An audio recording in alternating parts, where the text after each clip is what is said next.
আসসালামু আলাইকুম ভিউয়ার্স, অনেক দিন ধরে ছাদ কৃষির কোনো রিলস বা শর্টস দেওয়া হয় না।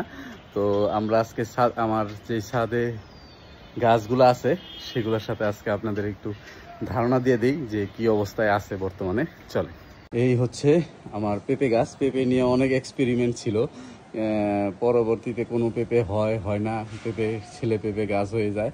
তো আলহামদুলিল্লাহ এবার মেয়ে পেঁপে গাছ আসছে এবং দেখেন আলহামদুলিল্লাহ কতগুলো পেঁপে ধরছে, মাশাল্লাহ এগুলো বড় হচ্ছে।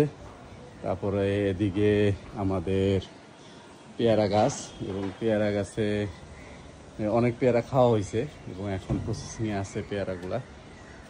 এই যে ওদিকেও পেয়ারা ধরছে অনেকগুলা গাছ। এই যে দেখেন মাশাল্লাহ কত বড় বেগুন গাছ হয়েছে, অনেক বড়।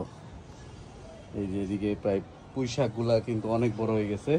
বেগুন গাছের চারা আরেকটা আছে এবং এখানেও দেখেন কতগুলো বেগুন ধরছে।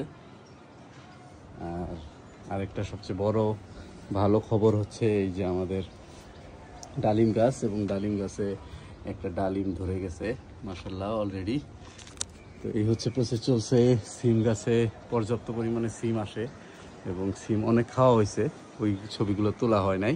এই যে সিম রয়ে গেছে। আর এই হচ্ছে আম গাছের সাথে আমরা আপনার মরিচ গাছ দিছিলাম।